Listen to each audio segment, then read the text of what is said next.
Now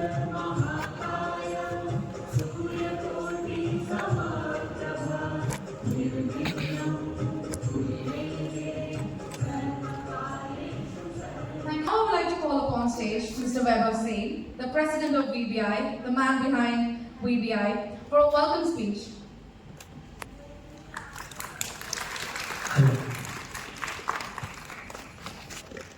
आप सभी का वीपीआई में बहुत बहुत स्वागत है। मैं वैभव सिंह आप सभी का वीपीआई परिवार की तरफ से बहुत बहुत स्वागत करता हूँ। आज के दिन वीपीआई को 9 इयर्स कंप्लीट हुए हैं। 9 साल की जर्नी 9 रातों से कम नहीं थी। बहुत सारे वॉलंटियर्स, बहुत सारे लोगों का साथ, बहुत सारे योगदान है। शुरुआत से लेके आज तक बहुत सारे लोगों की मेहनत से आज वीपीआई यहाँ तक पहुँचा है। कुछ ने शुरुआत से बीच तक आए, कुछ बीच से उसको आगे तक लेके गए, अब आगे वाले उसको और आगे लेके जाएंगे। तो वीबीआई की तरफ से मैं आप सभी का बहुत बहुत स्वागत करता हूँ। आज का जो ये ओकेशन है ये थोड़ा सा ट्रिकी और थोड़ा सा स्पेशल है। आप सभी के लिए इस इवेंट के एंड में एक बहुत सुंदर सरप्राइज है। तो आई विश कि सभी लोग एंड तक बने रहें। आप सभी यहाँ पे आए उसके लिए बहुत बहुत धन्यवाद। Thank you so much. Of Anugrah Nityanjali in a huge round of applause, an applause they deserve and worked hard for. Thank you.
Gauri प्रणयाय गौरी प्रवणाय गौरभावाय धीमहि गोसहस्राय गोवर्धनाय गोपगोपाय धीमहि गुणातीताय गुणाधीशाय गुणप्रविष्टाय धीमहि एकदन्ताय वक्रतुण्डाय गौरीतनयाय धीमहि गजेशानाय भालचन्द्राय श्रीगणेशाय धीमहि एकदन्ताय वक्रतुण्डाय गौरीतनयाय धीमहि गजेशानाय भालचन्द्राय श्रीगणेशाय धीमहि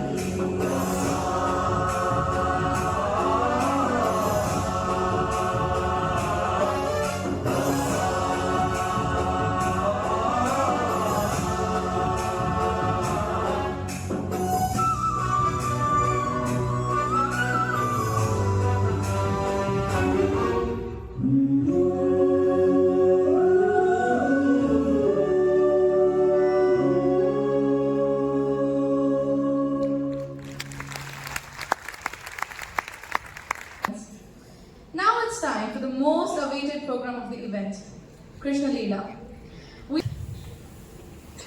राधे राधे। मैं द्वापरी आप सभी का स्वागत करता हूँ। आज की यात्रा एक अनोखी यात्रा है। उस यात्रा की शुरुआत अब यहाँ से। कंस कंस एक दुर्जय और क्रूर शासक जिसने मथुरा राज्य पर शासन किया। कंस की कथा शक्ति, विश्वास और नियंत्रण के लिए एक अदम्य प्रयास किया, जो अंततः श्री कृष्ण के हाथों उसके पतन का कारण। राजा उग्रसेन के पुत्र के रूप में जन्मे कंस को एक ऐसा राज्य विरासत में मिला था जो अपनी समृद्धि के लिए जाना जाता, परंतु उनके महत्वाकांक्षी स्वभाव और व्यवहार में सिंहासन पर चढ़ते ही खुद को प्रकट किया। सत्ता के लिए एक अतिरिक्त भूख के साथ कंस ने मूढ़े की मुक्ति से शासन करते हुए अपनी प्रजा के दिलों में भय पैदा करते हुए राज्य पर अपना प्रभुत्व स्थापित करना शुरू कर दिया। पर जैसे हर बुरी की सांझ होती है, कंस का अंत भी आज से होगा। कंस भले ही एक क्रूर और अत्याचारी शासक, परंतु उसे अपनी चचेरी बहन देवकी से अत्यंत हमारी कथा यहीं से शुरू होती, जहां कंस अपनी बहन देवकी की विवाह के उपरांत स्वयं ही रथ पर उनके पति वासुदेव के साथ लेकर जा रहा, और यही वो भविष्यवाणी होती है जो उसकी सारी महत्वाकांक्षाओं को क्षीण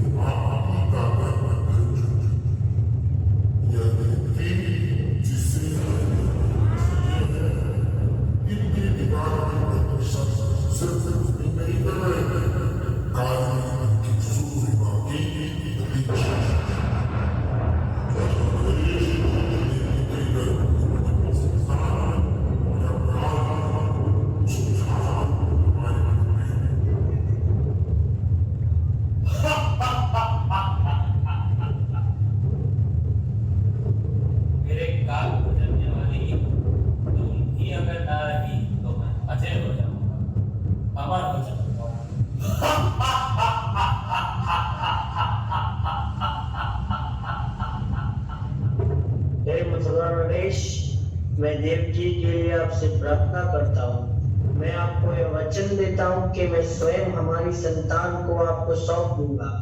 यह एक क्षत्रिय का वचन है। वासुदेव, मैं तुम्हें जानता हूँ और तुम पे पूर्ण विश्वास भी है, परंतु यह सुनिश्चित करने के लिए तुम अपने वचनों का पालन करो। मैं तुम दोनों को कारागृह में बंदी बना कर रखूंगा, और जब तक तुम अपनी आठवीं संतान को मुझे सौंप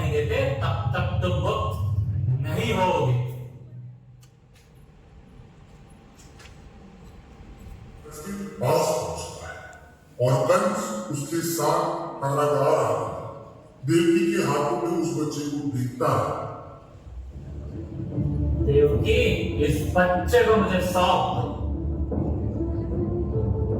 ईश्वर से डरो कर इस भविष्यवाणी 8वें पुत्र की हुई है। इस बच्चे से तुम्हें कैसा भय? बच्चा पहला होया, इस गर्भ से निकला सकोला मेरा काल हो, इसलिए इस गर्भ से निकले हर संतान पे मैं काल बनकर छाऊंगा। भ्राता, मेरी संतान को मुझसे मत छीनो, मैं आपसे विनती करती हूँ।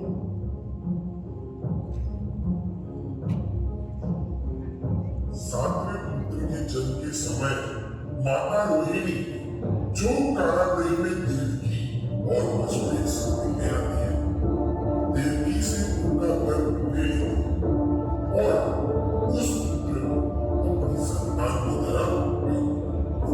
यह संतान आगे चलकर श्री कृष्ण के बड़े भाई एवं बलशाली बलराम के नाम से इस बात से अज्ञान कर ऐसा कर्म करता है कि शायद अवतार अवतरित होने से पहले ही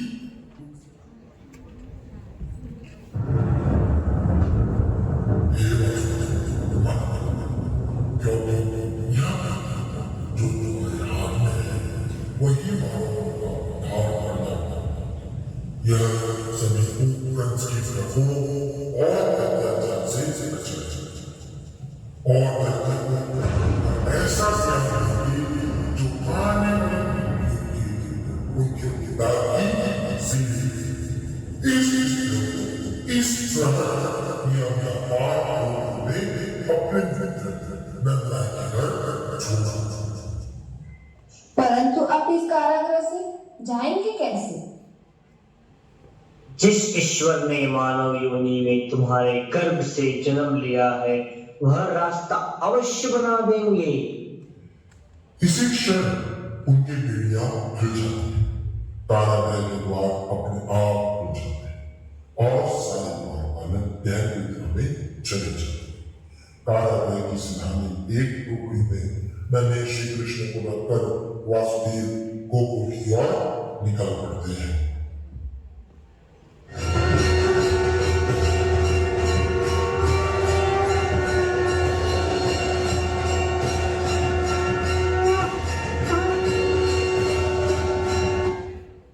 कृष्ण पक्ष की अष्टमी अर्धरात्रि बुधवार कारागृह में कंस के भयग्रस्त अवतार। सिंह राशि के सूर्य है, उदित उच्च के चंद्र, देवन दिनी विदुंबी, तार मध्य स्वर मध्य। मेघ निछावर हो रहे बरसे सौ सौ धार, दमक दमक दामिनी कहे देख मुख दिख पार। छत्र बनो ब्रजराज हित फन फैलाए नाम, मथुरा तेरे प्यार से जागे ब्रज के आप। जाने जमुना जग नहीं श्री हरि को अवतार, पावन पद प्रसन्न चढ़ी बड़ी जगुर जन धार मध्य वासुदेव जब अकुलाय सहाय, श्री हरि ने रविसता हित दियो चरण लटकाए।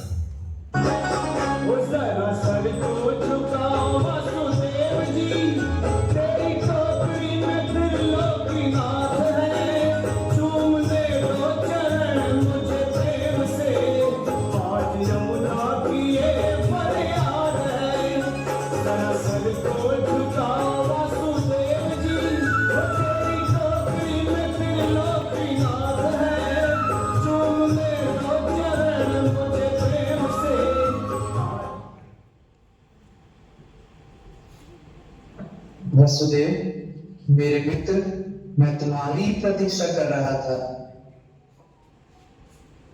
नन्हे वासुदेव, आओ हमारी गोद में। मैं आपका अत्यंत आभारी हूँ मित्र कि आपने मुझे यह सौभाग्य प्रदान करने की योग्य समझा। यह बालक ही हम सबका तारणहार बनेगा। ब्रिज की इस भूमि को धन्य करने वाले तुम्हें नंद का प्रणाम। मित्र, तुमने जो सौभाग्य प्रदान किया है वो तो मैं कभी उतार नहीं सकता, परंतु तुम्हें यहाँ से खाली हाथ भी नहीं जाने दूंगा।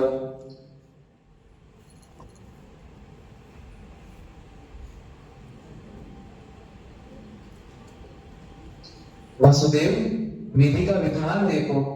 आज ही मेरे घर इस कन्या ने जन्म लिया है। शायद इसकी भी नियति यही है। मित्र, ये क्या तुम चाहते हो कि मैं इस फूल सी नन्ही जान को अपने साथ ले जाऊं? नहीं मित्र, मैं इतना स्वार्थी नहीं हो सकता। हे वासुदेव, ऐसे व्याकुल न हो। ध्यान रहे कि ये नियति है। भगवान की इस लीला में हम सब पात्र बन गए। मेरी पुत्री का सौभाग्य ही होगा कि कुछ क्षणों के लिए ही सही पर वृक्ष के उद्धारक का स्थान ले पाए। और क्या पता, कंस का इस कन्या को देखकर हृदय परिवर्तन हो जाए। प्रिय मित्र, मुझे यह ज्ञात है कि मैं तुम्हारी बात मानकर एक पाप का भागी हो रहा हूँ। मित्र, तुम बस स्वयं को इस बात का स्मरण कराओ कि उस दुष्ट कंस के विनाश का कारण सुरक्षित है और अब से होने वाली हर घटना प्रभु की लीला का ही भाग है। अब देर न करो मित्र, और इस कन्या को लेकर यहाँ से चले जाओ।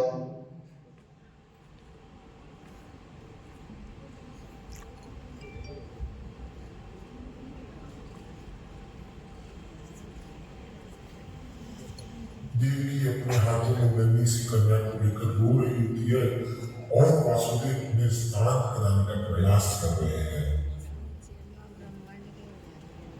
इस फूल जैसी नन्ही सी जान का क्या दोष? हमने अपने पुत्र स्नेह में ये कैसा पाप कर दिया? देवकी, इस बच्चे को मुझे सौंप दो।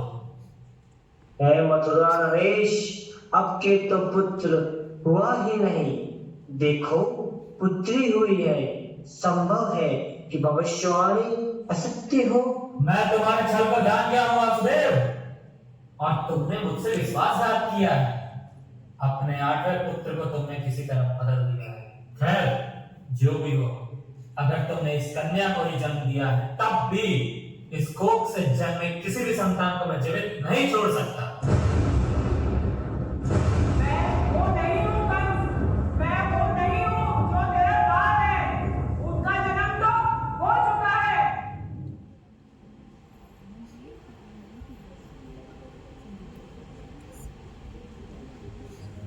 एक और जहां मां दुर्गा का अवतार योग आया है, जहां कंस को उसके सर पर छाए संकट का सामना कराया, वही गोकुल में सारा वातावरण हर्ष है। धीरे धीरे सारे गोकुल को नंदराय के घर नन्हे कान्हा आने का सुसमाचार मिल गया और धीरे धीरे नंदराय के घर गोकुल के वासी एकत्र हो गए और गोपाल के आने के उत्साह में एक उत्सव मनाया जा रहा था। नंदोत्सव मनाया जा रहा था।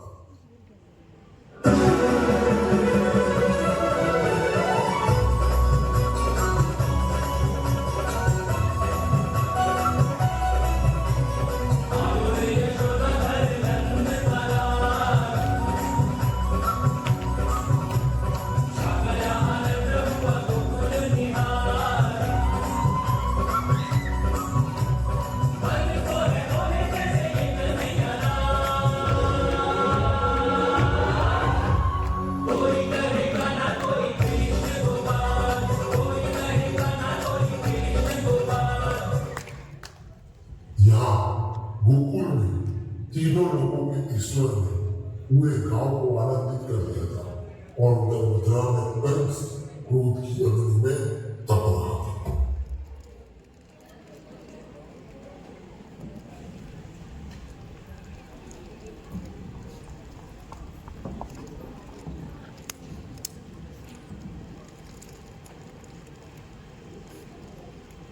जब कोई सांत्वना नहीं चाहिए मंत्री, मुझे उस बालक का जब सब देखे। मथुरा नरेश, ये कैसे संभव है महामहिम? बिना किसी इंद्रजाल या छल के वो बच्चा यहाँ से कैसे जा सकता है? मंत्री, जो भी कारण हो, पर ऐसा हुआ है और वो बालक हमारे ही राज्य या उसके निकट ही कहीं। और यह जानते हुए भी मैंने चारों ओर अपने गुप्तचर भेज रखे हैं। महाराज, एक गुप्तचर आपसे मिलने की अनुमति मांग रहा है। उसे आने दो।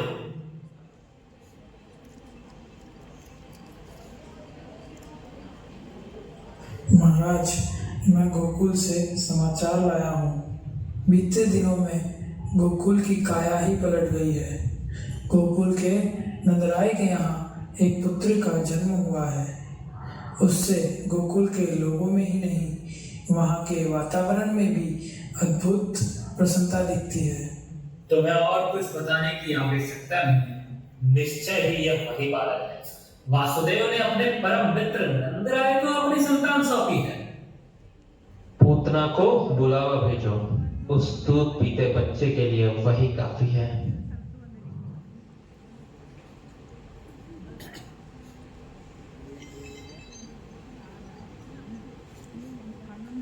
जो आज्ञा महाराज। हे मथुरा नरेश, आज आपने मुझे अपनी सभा में बुलाकर मेरा सम्मान बढ़ाया है। आज्ञा दे तो मैं आपके लिए क्या कर सकती हूँ? पूतना, मैं एक दुविधा में हूँ और इसका समाधान सिर्फ तुम्हारे पास है। महाराज, आपके जैसे कालजयी को कैसी दुविधा? आप सिर्फ मुझे निर्देश दें। पूतना, तुम्हें मेरे एक शत्रु को समाप्त करना है। वह एक दूध पीता बालक है और इस समय गोकुल में है। आप चिंता ना करें महाराज, मैं गोकुल में कल जन्मे हर दूध मुन्हे को समाप्त कर दूंगी।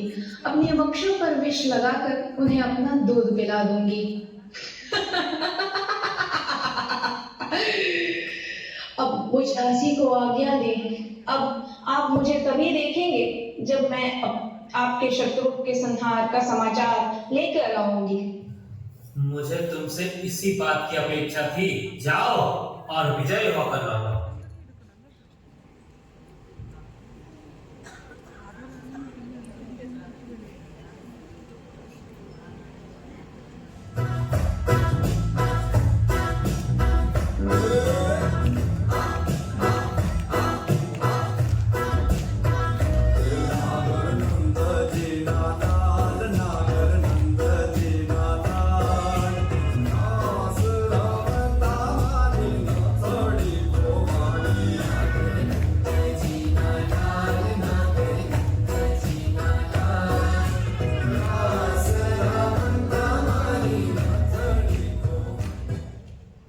क्या हुआ? आप इतने चिंतित क्यों हैं? क्या कहूँ यशोदा, गोकुल में हमारे लल्ला के साथ जन्मे शिशु की मृत्यु हो गई है। हे प्रभु, ये कैसे? हो न हो यह कंस का ही काम है और उसका अगला निशाना हमारा लल्ला ही है। ऐसा न कहिए, मेरे कान्हा को कुछ नहीं होगा।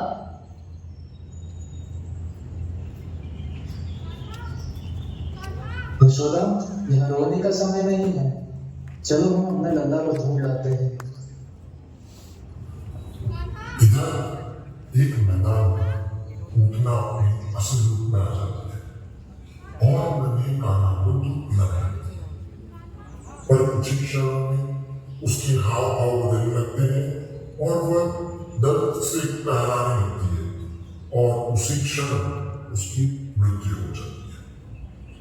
इसी समय गोकुलवासी नंदराय और यशोदा के साथ उस मैदान में पहुंचते हैं और एक वृद्ध राक्षसी को देख के अचंभित हो जाते हैं। उस राक्षसी की छाती पर खिलकारियां लेकर हंसते हुए कृष्ण को देखकर सभी आनंदित हो जाते हैं। नंदराय, ये कौन है? ये कंस की दाई मां है। निसंदेह यह कामना को मारने ही गोकुल आई थी, परंतु इसी की मृत्यु हो गई है। भगवान की लीला प्रारंभ हो चुकी है।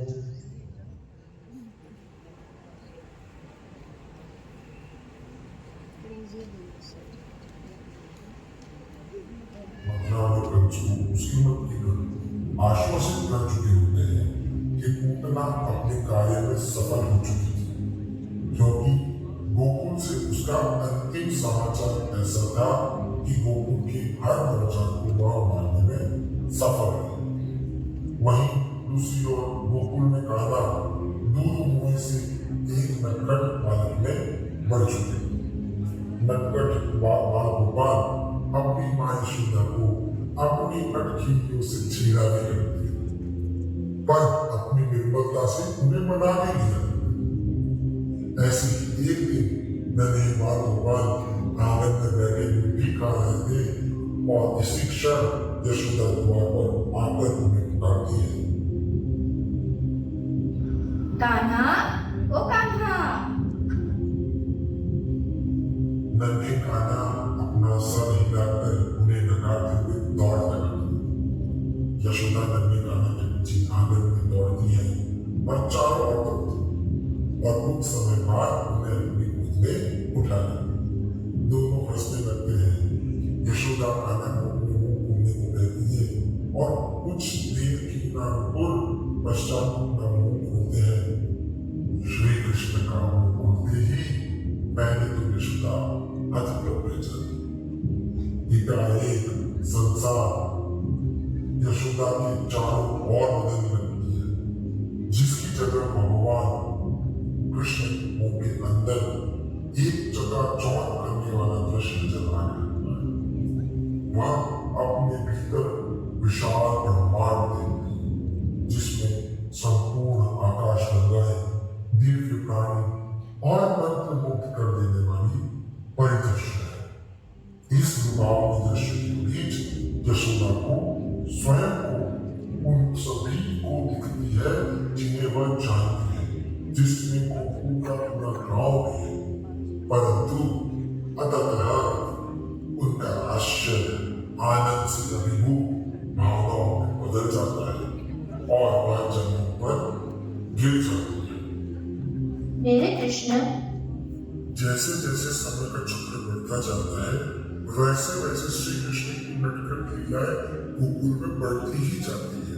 वे और उनके पुत्र नंदगांव के घरों से आए दिन माकर चुरा निकलते हैं और इसी की लाना लेकर गोकुल की कुछ माताएं यशोदा के पास आए।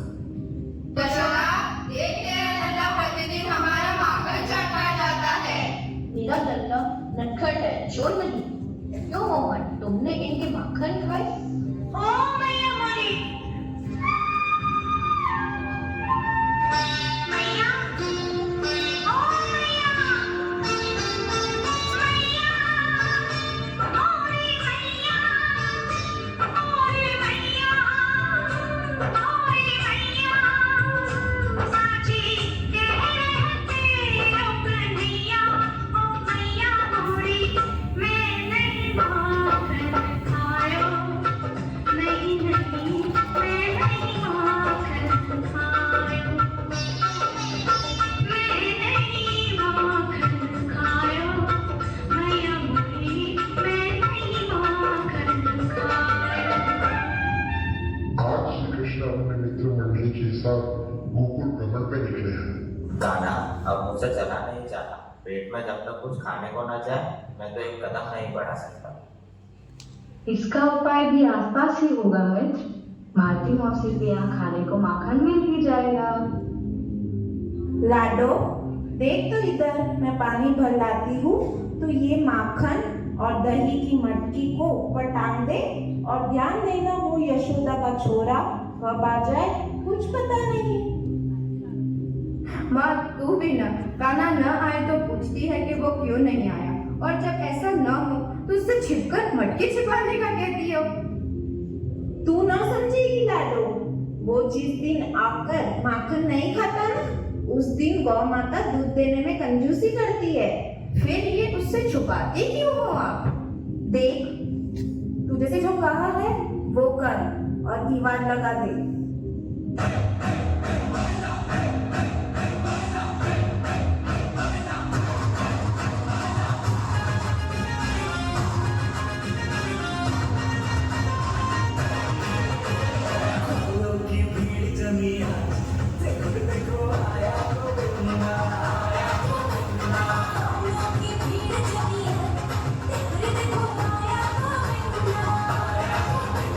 सब एक होकर आए सताने, मटकी को फोड़ कर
चिंता ना करो तुम सखा, मैं अभी कहीं ले आता हूँ।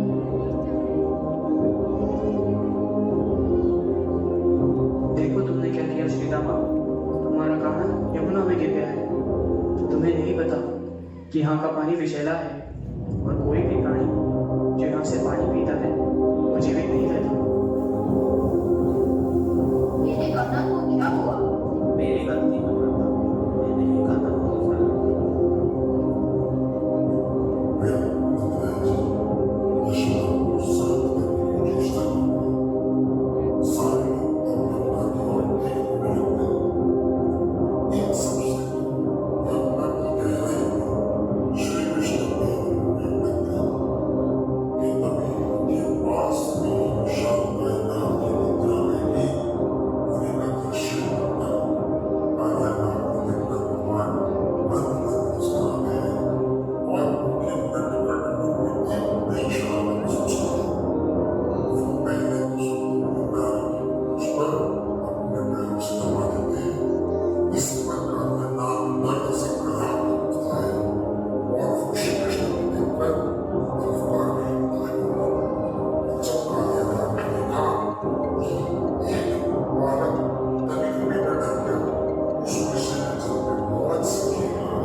उसने कान्हा को अपने बंधन में जोर से पकड़ लिया, परंतु नंदलाल अपने शरीर को फुलाकर उसकी कुंडली पर छू जाते।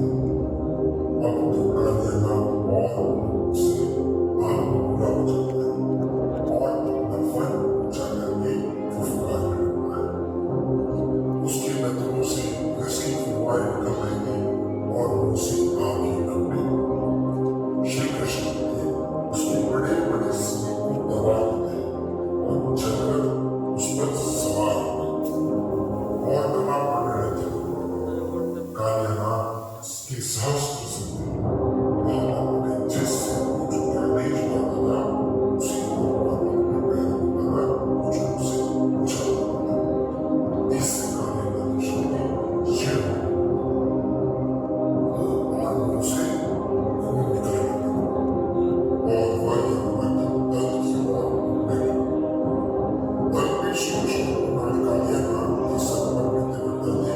गोकुलवासी पहले आश्चर्यचकित रह जाते हैं और फिर शीघ्र ही उन्हें आनंद की अनुभव है। कालियानाथ को दुर्दशा देख उनकी पत्नियां श्री कृष्ण से विनती करके आती हैं। प्रभु आप तो जगत के स्वामी हैं, हमारे पति पर थोड़ी अनुकंपा करें। मैं इन्हें जाने दूंगा यदि ये वचन दे कि अब ये यमुना को और विषैला नहीं करेंगे और यहाँ से कहीं और चले जाएंगे। हे प्रभु, आप जो बोलोगे मैं वैसा करूंगा, कृपया मुझे क्षमा करें।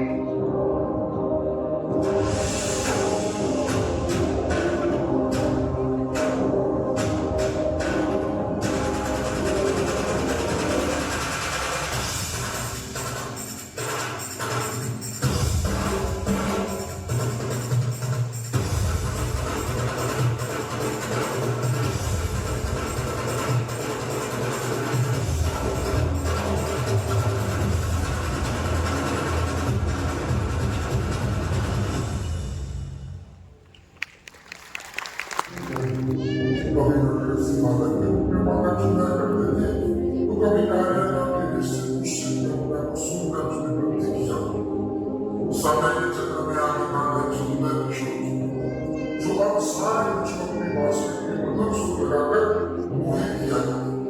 सारी बच्ची बाबाएं राधा की बांसुरी को पढ़ने पर मंत्रमुग्ध हो जाया करती और राधा तो मनो कृष्ण की छाया जैसी सारे भक्ति की गोपियों की चीजों का नाम चित करने वाली राधा कान्हा की मधुर बांसुरी की ध्वनि में अपना सब नृत्य किया। वो धुन बजाना शुरू किया और उस धुन ने गोपियों को आकर्षित किया। कृष्ण दर्शन को उनकी लालसा चरम पर थी। भगवान कृष्ण के प्रेम के सम्मान में वे सभी अपने प्यारे कन्हैया से मिलने के लिए अपने सभी भय, बंधन, धैर्य और लज्जा पीछे छोड़कर दौड़ पड़े। वृंदावन में है यमुना के तट पर गोपियों में अपने परिचित कदम पीड़ के पास बांसुरी बजाते कृष्ण को राधा के संग देखा। वे सभी मंत्र मुग्ध सी उनके चारों ओर नृत्य करते।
सूचना पहुंचती है कंस क्रोध और व्याकुलता के पास में बैठ जाता है।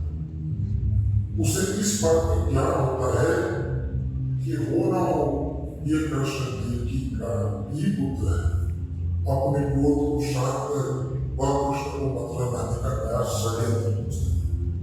देवकी के मुंह खोले भाई अपनी मूर्खता से वह बताता है कि उसे उस बालक से मिलने की लालसा है और यह बताता है कि विधि के विधान से अब उसके लड़ने की क्षमता नहीं रही है, इसलिए वह कृष्ण से क्षमा मांग अपनी नियति को उनकी हाथों गले लगाने की इच्छा रखता है। अक्रूर नंदगांव पहुंचकर नंदराय को यह समाचार देते हैं। मित्र, यह कैसी दुविधा में डाल रहे हो मुझे? मुझे यह ज्ञात है कि विधि का विधान क्या है, परंतु मैं उस कंस और उसकी क्रूरता से भी परिचित हूँ। यह जानते हुए मैं अपने गोपाल को वहां जाने की अनुमति कैसे दे दूं? नंदराय जी, अब चिंता ना करें। काल के फेर में हम सब कठपुतली आए, कृष्ण को कुछ नहीं होगा। आप दोनों जो भी कहो, मैं अपने कान्हा को कहीं नहीं जाने दूंगी। यशोदा, कान्हा से इतना मुंह मत लगा, उसके जीवन का उद्देश्य कुछ और है। आप दोनों एक माँ नहीं हो ना, इसलिए आप मेरा दर्द नहीं समझ सकते।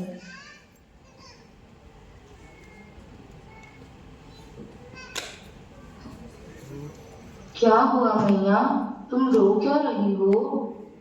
देखो कान्हा, तुमसे मिलने अक्रूर जी आए। प्रणाम ताऊ जी। ये तुम्हें मथुरा ले जाना चाहते हैं।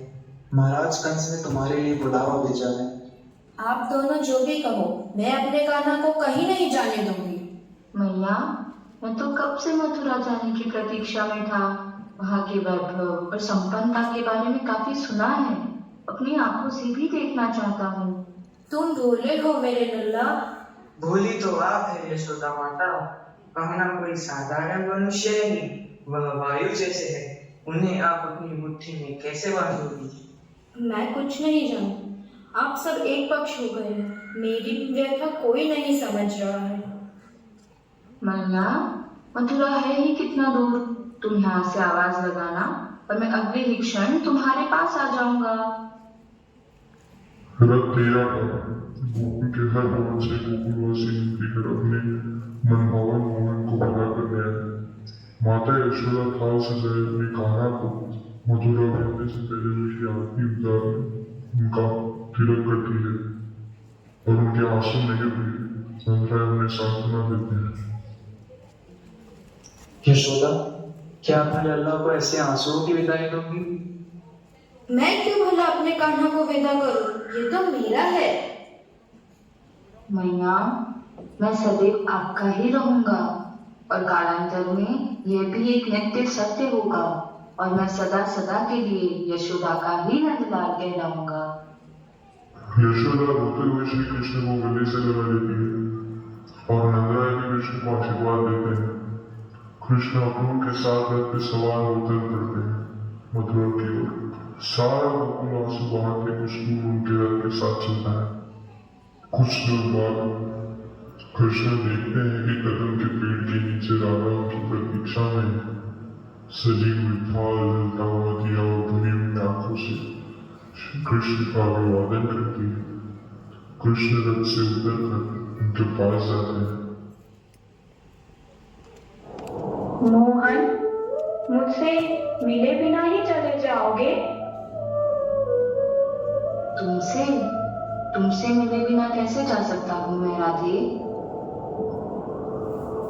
मैं जानती हूँ मोहन, हमारा वियोग आवश्यक है। तुम्हारे जीवन के उद्देश्य की पूर्ति एवं सृष्टि के उद्धार के लिए तुम्हें जाना ही होगा। और मैं ये जानता हूँ कि इस संसार में तुमसे बेहतर मुझे और कोई नहीं जानता है। अब तुम चले जाओ मोहन, मैं तुम्हें रोकूंगी नहीं और ना ही मैं अपने आंसू रोक पाऊंगी।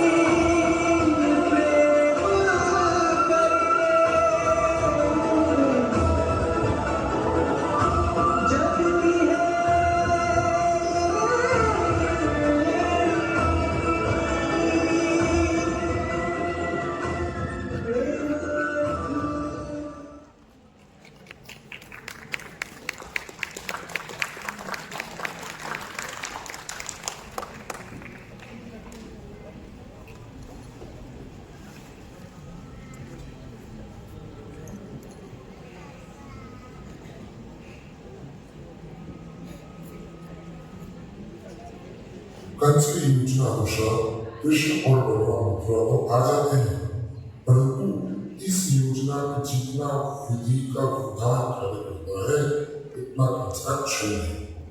कंस ने जहां तहां कृष्ण के प्राण हरने एवं अपने सर्वशान करने के लिए मथुरा भर में कई योजनाएं कर रखी थी।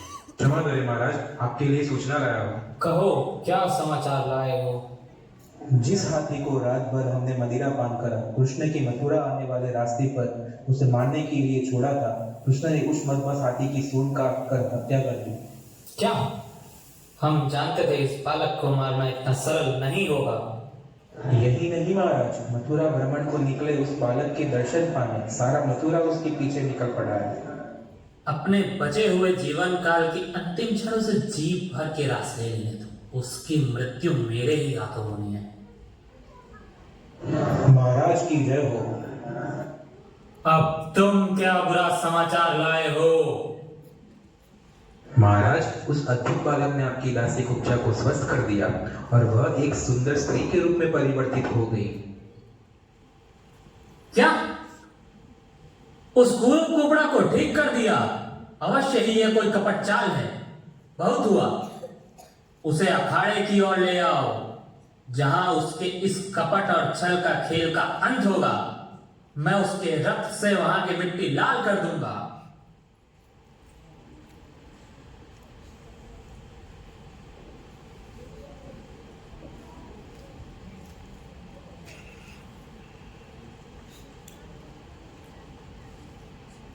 भांजे, तुम्हारे आने के उत्सव में हमने तुम्हारे लिए एक विशिष्ट आयोजन किया है। यह हमारे दो सबसे बलवान पहलवान हैं। हमने तुम्हारी लीलाओं के बारे में बहुत सुना है। आज स्वयं उसके दर्शनाभिलाषी हैं। मथुरा नरेश की जैसी इच्छा। मल्लयुद्ध आरंभ किया जाए।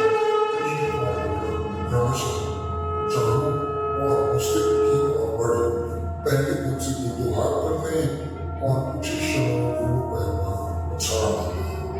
मथुरावासी जो अखाड़े में मजबूत रहते हैं कृष्ण और बलराम के जैसे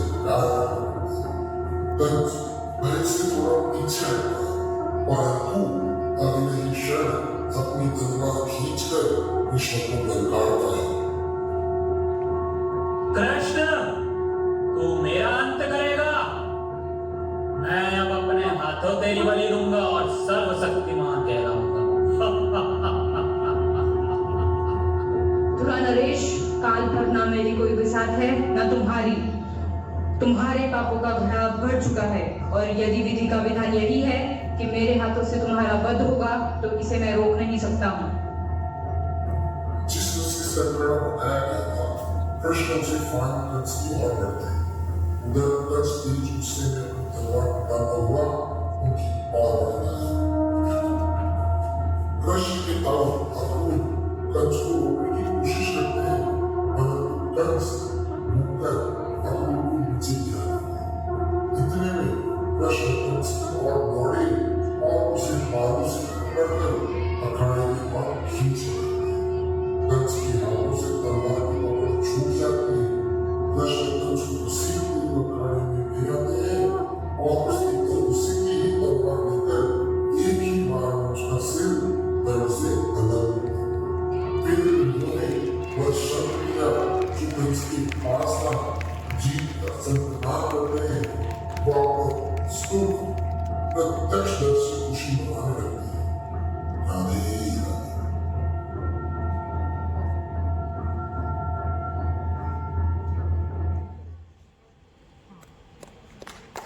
शांत हो जाइए। ये उत्सव मनाने का समय नहीं है। हमारा राजा मर गया है। यह समय शोक मनाने का है और यह इस राज्य के पुनर्निर्माण का है। यही तो है श्री कृष्ण, जिनके लिए कर्म प्रधान है। उसके फल की चिंता और उसका दम करना दोनों उनके स्वभाव में नहीं। Ladies and gentlemen, after the break, now I would like to invite our chief guest, IPS Safin Hassan sir, DCP of East West Zone, to please come on the dais and share few words on the occasion.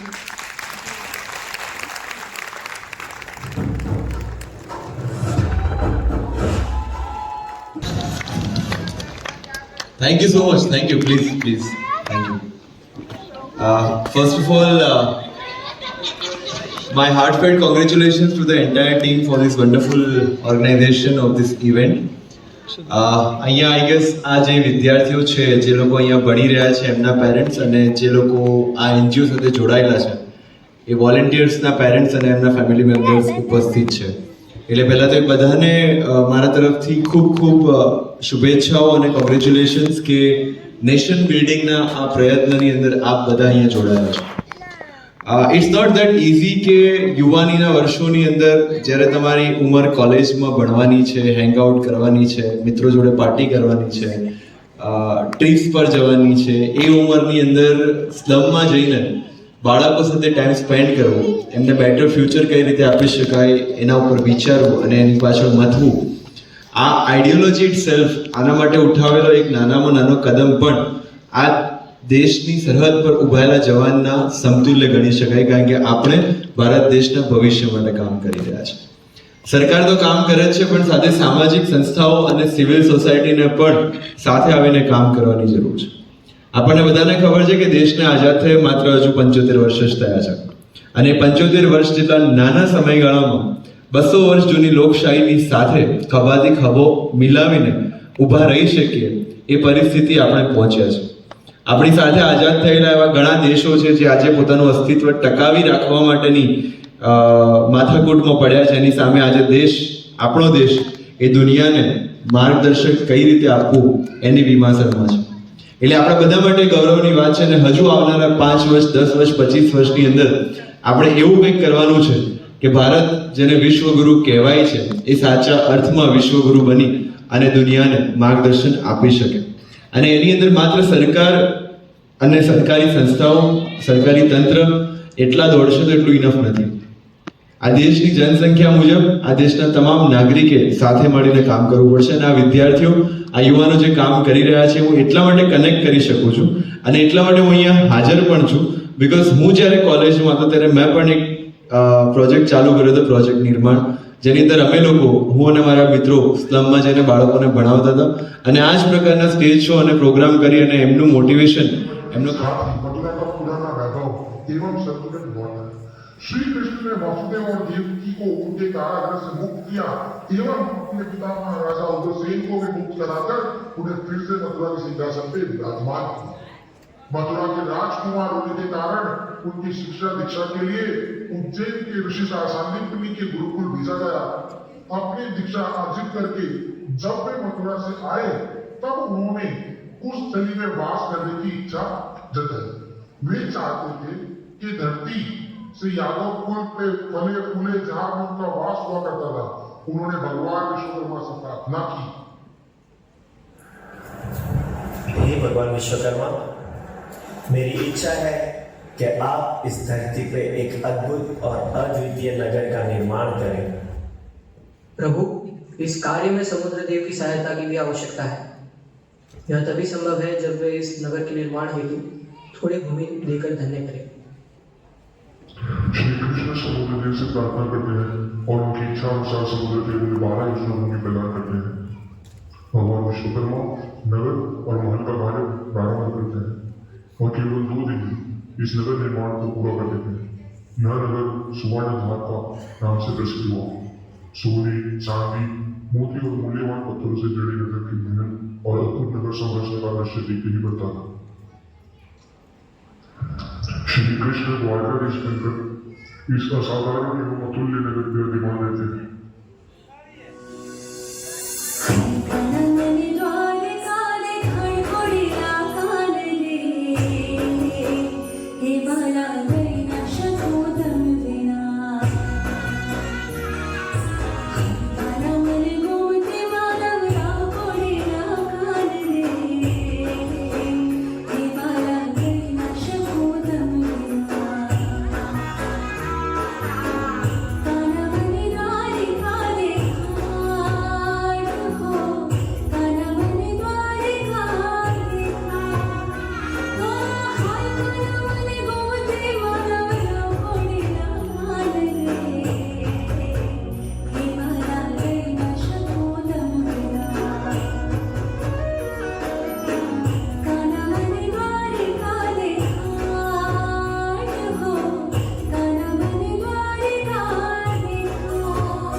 ऋषि सांदीपनि के गुरुकुल में कृष्ण की ब्राह्मण सुदामा से सारी घनिष्ठता बढ़ जाती, परंतु समय के फेरे में वे दोनों अलग अलग रास्ते पर हो.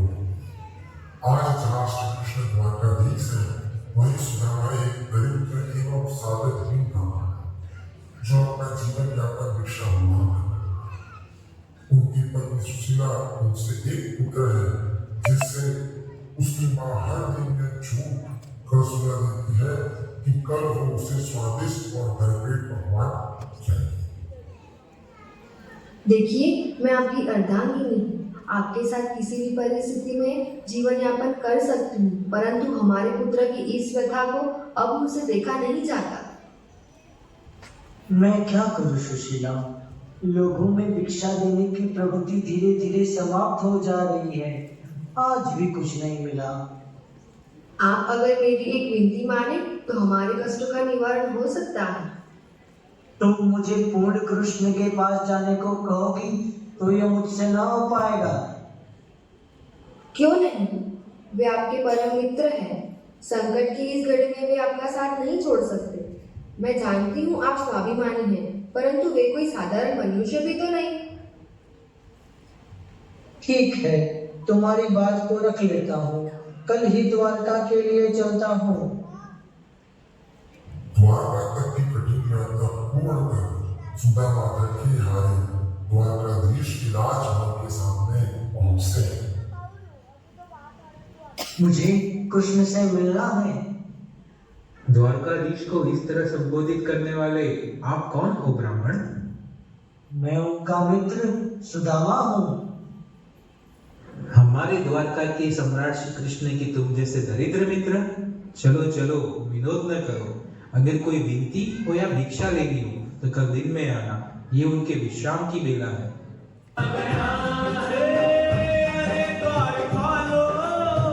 कन्हैया से कह दो कि दर पे सुदामा गरीब आ गया है।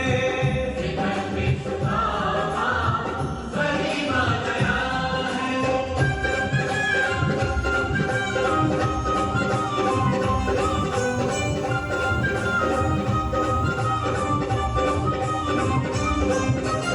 न सर पे है पगड़ी न तन पे है जामा, बता दो कन्हैया को नाम है सुदामा। बता दो कन्हैया को नाम है सुदामा। बता दो कन्हैया को नाम है सुदामा।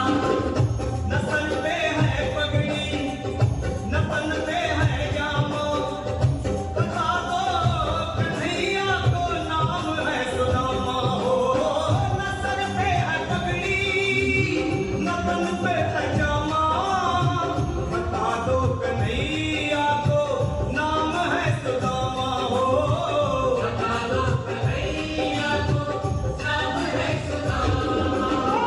एक बार मोहन से जा करके कह दो, तुम एक बार मोहन से जा करके कह दो कि मिलने सखावत नसीब आ गया है। मिलने सखावत नसीब आ गया है। अरे द्वार पालो कन्हैया से कह दो कि दर पे सुदामा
समा तेरे करीब आ गया है।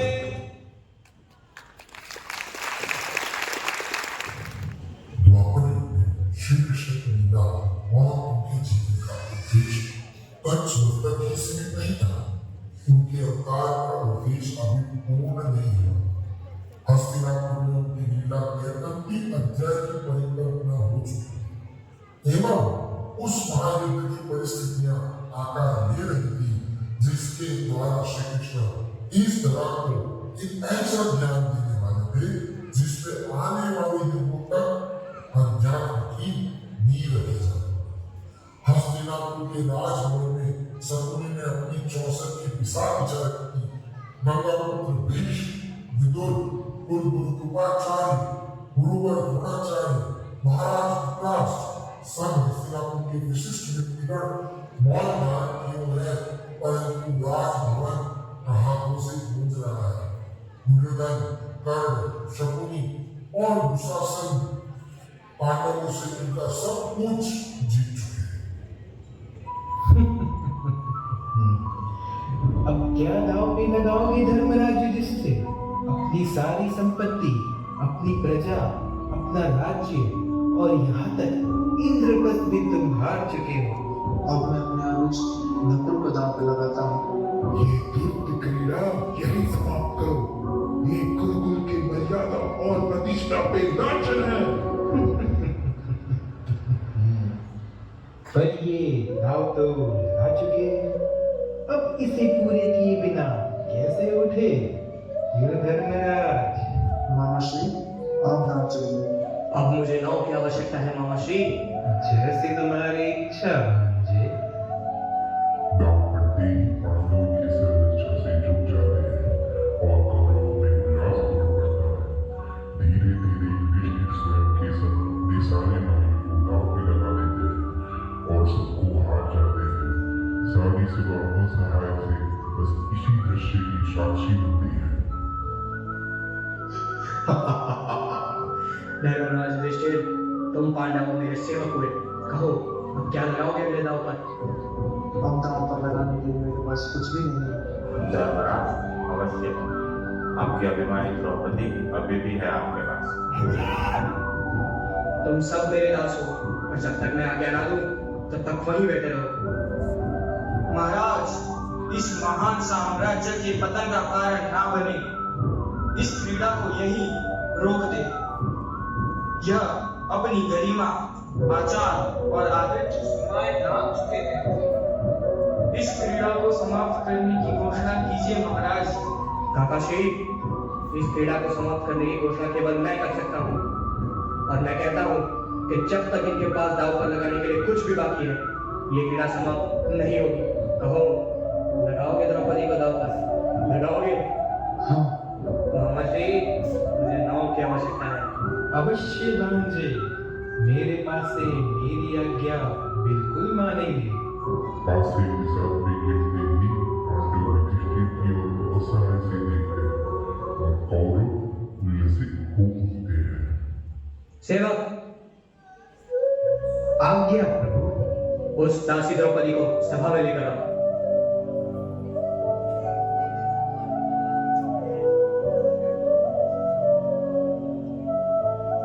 तुम अकेले क्यों आए हो? उदासी कहाँ है? महाराज, दुशासन, ये सेवक मूर्ख है। तुम अभी के अभी जाओ और उस दासी द्रौपदी को बालों से खींचकर इस सभा में ले आओ।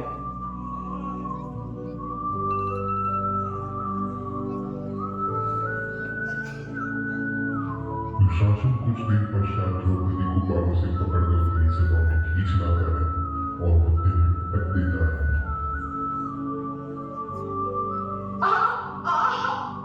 छोड़ मुझे दोस्त, छोड़, छोड़,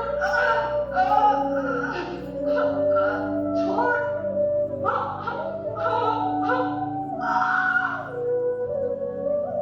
महाराज, ये हस्तिनापुर की इस राजसभा में किस प्रकार का व्यवहार हो रहा है? मैं कुरुवंश की कुलवधू हूँ, कुरु राष्ट्र की प्रतिष्ठा हूँ, फिर क्यों इस प्रकार बनपशु की भांति मुझे यहाँ लाया जा रहा है? क्यों? ये किस प्रकार का धर्म है? पितामह, आपकी गिरती कीर्ति तो समग्र आर्यवर्त में है। आप तो स्वयं माता गंगा के पुत्र हैं। फिर अपने समक्ष इस प्रकार का व्यवहार देख आप मौन किस प्रकार रह सकते हैं? दासी को अपने स्वामी का आदेश मानना होता है। दासी? दासी हूँ मैं? किस प्रकार बन गई मैं दासी? मेरे प्रश्न का उत्तर तो अभी आर्यपुत्र युधिष्ठिर ने दिया कि नहीं? जब वो स्वयं को युद्ध में हार चुके थे तो उनका मुझ पर अधिकार ही नहीं था। फिर किस अधिकार से उन्होंने मुझे दांव पर लगाया? ये प्रश्न सभा से क्यों कर रही हो तुम? अपने आर्यपुत्र से पूछो। उत्तर दीजिए आर्य। क्या जिस अधिकार से आपने अपने भाई को दांव पर लगाया, क्या उसी अधिकार से आपने मुझे भी दांव पर लगाया है? हाँ पांचाली, परिवारजनों का एक दूसरों पर अधिकार होता है। पत्नी केवल परिवारजन नहीं, पत्नी अर्धांगिनी होती है। किसी व्यक्ति की मृत्यु पर उसके परिवार को अवश्य दुख होता है, किंतु विधवा केवल उसकी पत्नी होती है। हमें क्षमा कर दो पांचाली, हमें क्षमा कर दो। हम ज्येष्ठ भ्राता की आज्ञा का विरोध नहीं करते। ज्येष्ठ भ्राता को दुर्योधन की आज्ञा माननी पड़ी। अर्थात आपने अपना धर्म संभाला। आर्यपुत्र युधिष्ठिर ने भी अधर्म नहीं किया। इस सभा में बैठे प्रत्येक व्यक्ति ने धर्म के अनुसार ही कार्य किया। तो क्या धर्म ही स्त्री का अपमान करता है? क्या धर्म ही स्त्री का शोषण करने का अधिकार देता है आप पुरुषों को?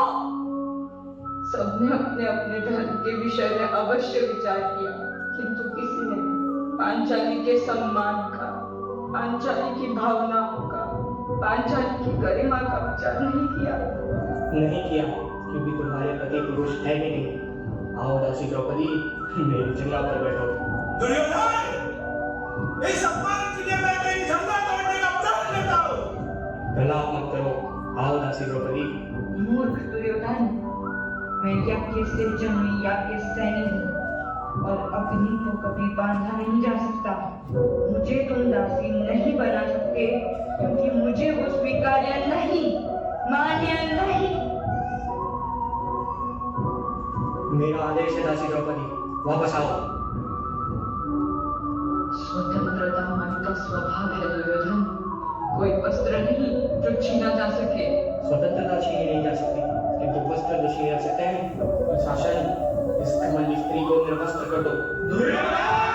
मौन हो जाइए, और आप भी आर्यपुत्रों मौन हो जाइए। धर्म के नाम पर हो रहे इस अधर्म को रोकने का साहस नहीं था अपने से किसी के पास। वो धर्म ही क्या जो शक्ति को निर्बलता बना दे, वो सत्य ही क्या जो दुष्टों के कार्यों को भस्म करने के बदले बोलने वाले के साहस को ही जला दे। आप सबने धर्म के वास्तविक रूप को समझा ही नहीं।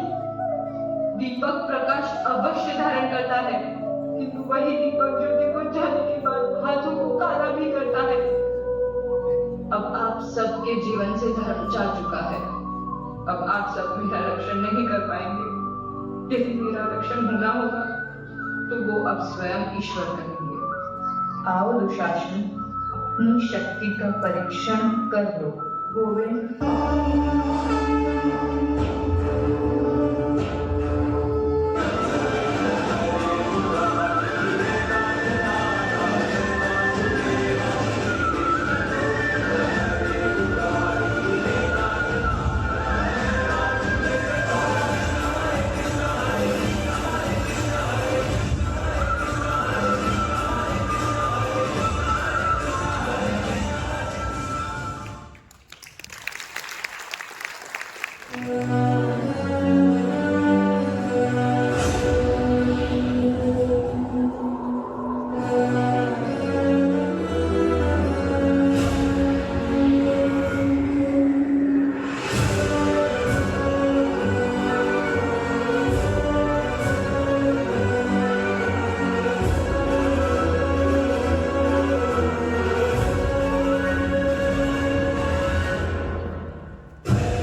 तदनाथ के साथ ही दोनों पक्षों की सेनाओं ने मोर्चा संभाला।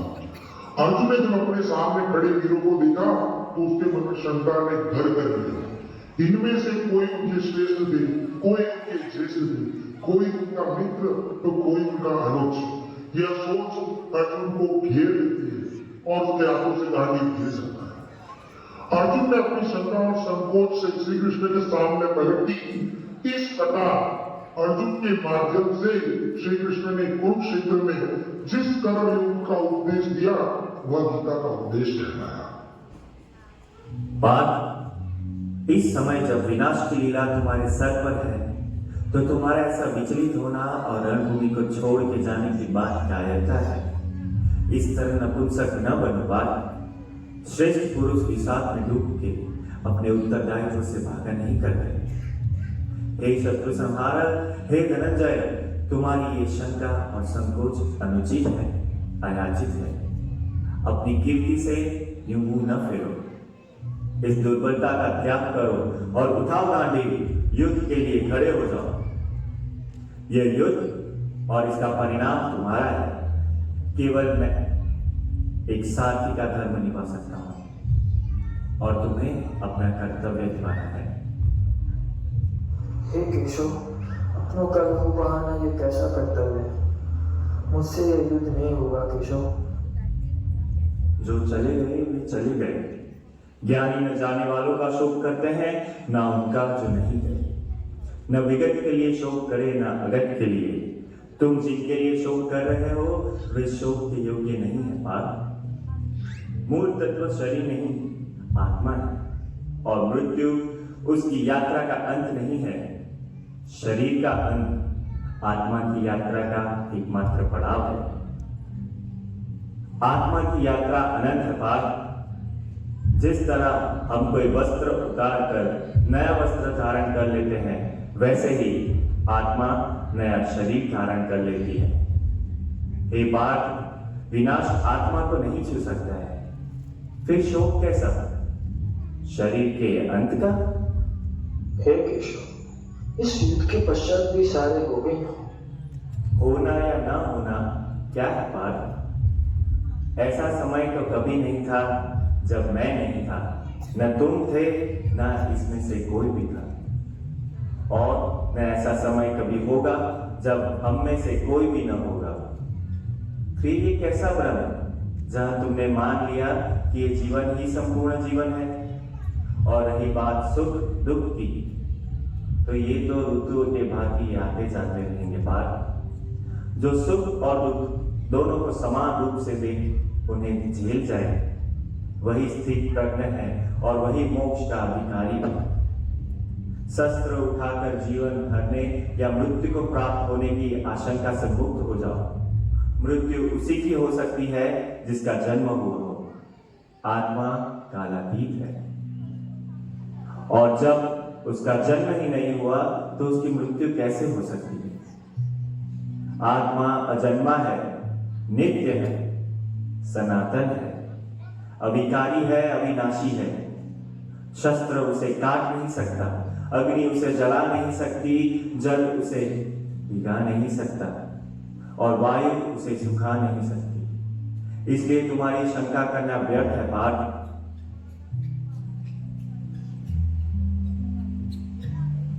मैं आपकी बात को नहीं नकारता केशव, परंतु मैं इन सबको आत्मा की संज्ञा कैसे दूं? आत्मा तो जन्म नहीं लेते केशव, परंतु लोग तो जन्म लेते हैं। हाँ, जन्म तो लेते हैं, परंतु कालांतर में जिसका जन्म हुआ है उसकी मृत्यु भी तो निश्चित है पार्थ। तो निश्चित का शोक क्यों? जिनकी मृत्यु होगी वे दोबारा जन्म लेंगे, अर्थात जो सामने खड़े हैं वे इस जन्म के पूर्व तुम्हारे कुछ लगते थे, ना इस जन्म के उपरांत कुछ लगते हैं। फिर ये शोक क्यों? ये शरीर एक साधन मात्र है और इसकी चिंता किए बिना तुम्हें धर्म का पालन करना चाहिए पार्थ। तुम्हारा क्षत्रिय धर्म भी तो यही कहता है। यदि इस युद्ध में तुम्हारी विजय हुई तो यश पाओगे, यदि अपने प्राणों की आहुति देनी पड़ी तब भी यश के साथ स्वर्ग की ही प्राप्ति होगी। इसलिए उठो, सुख दुख लाभ हानि जय पराजय इन सब के फेर से मुक्त हो जाओ और गांडी उठाओ, अपना कर्तव्य निभाओ, अपना धर्म निभाओ। परंतु इस युद्ध से क्या लाभ होगा केशव? कर्मण्येवाधिकारस्ते मा फलेषु कदाचन मा कर्मफल हेतुर्भुः मा ते संगोष्ठ कर्मणि। परंतु ये कैसे संभव है केशव?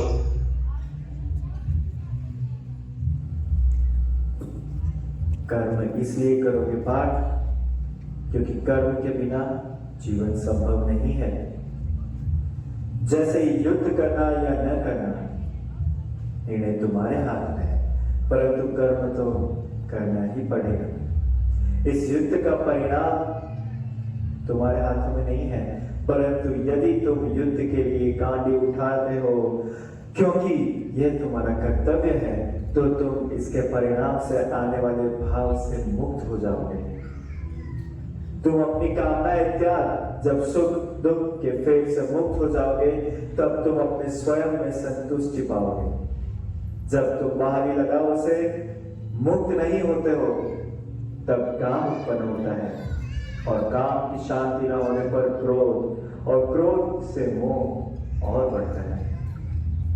और जब मोह पाश से तुम बंध जाते हो, तो मन के सोचने की क्षमता का क्षीण होती है और आगे चल के बुद्धि का नाश होता है। और जब बुद्धि का नाश होता है, तब मनुष्य का सर्वनाश होता है। बात इसलिए अपनी इंद्रियों को अपने वश में करो। हे अर्जुन, सत्य इंद्रियों के पहुंच के बाहर है, स्थित प्रज्ञ मनोपात। अपने कर्म योग को समझो। ज्ञान योग में ली पुरुष भी अपनी इंद्रियों को वश में करता है, उन्हें दबाता नहीं है। अपना कर्म तो मुझे अर्पण कर, इस धर्म युद्ध को लड़ो पाठ। मैं अजन्मा हूं, अविनाशी हूं, समस्त सृष्टि का स्वामी हूं, परंतु मैं अब भी अपनी ही योग माया से प्रकट होता रहता हूं। यदा यदा ही धर्मस्य ग्लानिर्भवति भारत, अभ्युत्थानम् धर्मस्य तदात्मानं सृजाम्यहम्। परित्राणाय साधूनां विनाशाय च दुष्कृतां धर्म संस्थापनार्थाय संभवामि युगे युगे। हे अर्जुन, मुझ में ध्यान लगाओ, मुझ पर निर्भर होकर योग करो, तुम्हें मेरा संशय नहीं पूर्ण ज्ञान प्राप्त होगा। हे पार्थ, मैं आरंभ हूं, मैं मध्य भी और मैं अंतिम छोर भी। मेरी शंका अब नहीं है। मैं दुविधा और आशंका से मुक्त हो चुका हूँ। आपका ज्ञान, आपकी वाणी और स्वयं आप ही सत्य है। हे नारायण, मैं आपके अलौकिक रूप के दर्शन करना चाहता हूँ। करना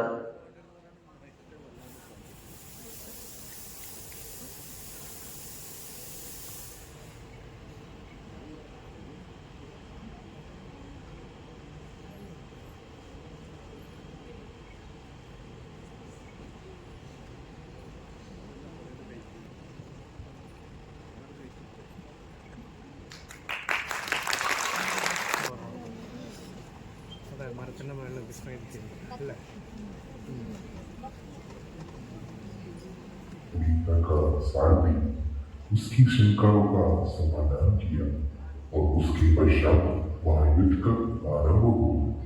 18 दिनों की घोर घमासान युद्ध के पश्चात कौरवों की सेना परास्त हुई और अंतिम दिन दुर्योधन का भीम द्वारा वध हुआ। पांडव विजय हुए। इस युद्ध को संजय के अलावा एक और इंसान ने पूर्ण रूप से देखा। वे थे बर्बरिक। बर्बरिक घटोत्कच के पुत्र थे, परंतु अपने पिता से अधिक मायावी और बलशाली थे। कर्ण की तरह महादानी शक्ति स्वरूपों की अनन्य उपासक थे। इसी उपासना और गुरु विजय सिद्ध सेन की कृपा से उन्हें मिला था तुलित बल, इंद्रियों को वश में रखने का वरदान और हमेशा साथ रहने वाले की अछूत बात। यह कोई साधारण बात नहीं, इन्हें जिस भी लक्ष्य पर चलाया जाता उसका भेदा जाना तय था। उन्होंने यह प्रण लिया था कि वो सदैव कमजोरों का ही साथ देंगे। श्री कृष्ण को लगा अगर कौरव हारने लगे तो बर्बरी कौरवों की तरफ से युद्ध करने लगी। श्री कृष्ण को भी उस बात का ज्ञान था। उन्हें पता था कि इस धर्म युद्ध में अधर्म की हार है, यानी कौरव पराजित होंगे। लेकिन जैसे ही बर्बरी कौरवों को पराजित होता दिखेंगे तो उनके प्रण के अनुसार उनकी ओर से युद्ध में डर जाएंगे। श्री कृष्ण ने बर्बरी से उनका शीश मांग लिया था। बर्बरी ने भी श्री कृष्ण के वास्तविक रूप के दर्शन पाकर उन्हें कुछ भी देने का वचन दे दिया, परंतु उन्होंने इस महाभारत के युद्ध को देखने की इच्छा भी जताई। इस पर श्री कृष्ण ने कहा, धड़ से अलग होने के बाद भी शीश जीवित रहेगा, आंखें सब देख सकेंगी, कान सब सुन सकेंगे। यह सुनते ही बर्बरी की इच्छा पूरी हो गई। उन्होंने तलवार से अपना शीश काटकर भगवान श्री कृष्ण को दे दिया। मधुसूदन ने बर्बरी का कटा शीश कुरुक्षेत्र के पास ऊंची पहाड़ी पर रख दिया, जहाँ से उसने महाभारत का पूरा युद्ध देखा। महाभारत के युद्ध में जब पांडवों को विजय मिली तो उनमें श्रेय लेने की होड़ मची। युधिष्ठिर पुत्र में हो रहे थे वसुदेव की प्रति। वही भीम को लग रहा था कि उन्होंने ही धृतराष्ट्र के पुत्र को मारा है और इसी कारण युद्ध का परिणाम उनके पक्ष में आया। दूसरी ओर अर्जुन भी श्री कृष्ण के प्रति कृतज्ञ रहे। आखिरकार निर्णय हुआ कि बर्बरी ने पूरा युद्ध देखा है, इसलिए उन्हीं के पास चलते हैं। हे बलशाली बारबरिक, आपने इस युद्ध को आरंभ से अंत तक देखा है। आप ही बताएं, इस युद्ध में जय का श्रेय किसे मिलना चाहिए? मैंने तो शत्रुओं के साथ केवल एक पुरुष को युद्ध करते देखा है। उनकी 22 और 5 मुख थे और 10 हाथ, जिनमें त्रिशूल आदि वे धारण किए थे। दाहिनी और 1 मुख और 4 भुजाएं थी, जिनमें चक्र आदि अस्त्र शस्त्र थे। बाहिनी और उनकी जटाएं थी और ललाट पर चंद्रमा सुशोभित हो रहा था। अंग में भस्म लगे थे। दाहिनी और मस्तक पर मुकुट था, अंग पर चंदन लगा था और कंठ में सुशोभित हो रहे थे कौशुक मणि। उस पुरुष को छोड़कर कौरव सेना का नाश करने वाला दूसरा किसी पुरुष को मैंने नहीं देखा। बिना शस्त्र उठाए भी उन्होंने ही इस युद्ध के परिणाम को अंजाम दिया। श्री कृष्ण ने उसके बाद बर्बरी को कलयुग में उनके नाम यानी श्याम के नाम से पूजे जाने का वरदान दिया और उनकी शीश को रूपवती नदी में प्रवाहित कर दिया। यही बर्बरी बने खाटू श्याम।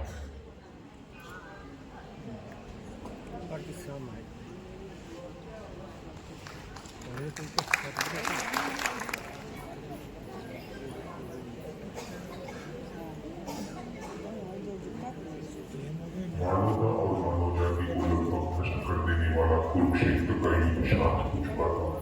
अपनी जीत पर पांडव संतुष्ट नहीं थे। युद्ध से हुई क्षति और विनाश से उनका मन विचलित था। युद्ध के बाद श्री कृष्ण पांडवों के साथ गांधारी और धृतराष्ट्र के पुत्र दुर्योधन की मृत्यु पर शोक जताने और क्षमा मांगने पहुंचे। इसके बाद गांधारी ने कृष्ण को श्राप देते हुए कहा कि 36 वर्ष बाद कृष्ण भी इस धरती पर जीवित नहीं रहेंगे। द्वारका नष्ट हो जाएगा और यादव वंश एक दूसरे के लहू का प्यासा हो जाएगा। श्री कृष्ण इस श्राप को आशीर्वाद का भी ग्रहण कर लेते हैं। कालांतर में गांधारी का श्राप कठिन होता है। यदुवंश एक दूसरे के लहू का प्यासा हो जाता है। श्राप को आकार लेता देख श्री कृष्ण भी अपनी लीला के अंतिम पड़ाव की ओर निकल पड़ते हैं। एक वन में वे पीपल की पेड़ तले विश्राम कर रहे होते हैं। उसी सर पेड़ों की ओट से जरा नामक एक बहेलिया पत्तियों के पीछे एक सुनहरे हिरण की होने का आभास होता है और वह उस पर बाण चला देता है। पेड़ों की ओट से बाहर निकल जब जरा ने देखा उसका बाण श्री कृष्ण के पैरों में लगा है तो वो व्याकुल हो उठा। हे ईश्वर, ये मुझसे कैसा नष्ट हो गया प्रभु? ये मुझसे कैसा पाप हो गया? क्षमा करें प्रभु, क्षमा करें। व्यथित न हो जरा। ये विधि का विधान है, ये तो कर्म का चक्र है। त्रेता युग में मेरे वरदान के कारण ही तुमसे ये कृत्य हुआ है। मैं कैसे स्वयं को क्षमा करूं भगवान, कैसे? अपने आंसू पोंछ लो जरा। मेरे जीवन का उद्देश्य पूर्ण हुआ। यह अंतिम लीला भी यही जताने के लिए आवश्यक थी कि मनुष्य रूप में जन्मे मैंने भी अपने कर्मों के फल से मुंह नहीं फेरा। श्री कृष्ण ने देह का त्याग किया और निर्वाण ग्रहण किया।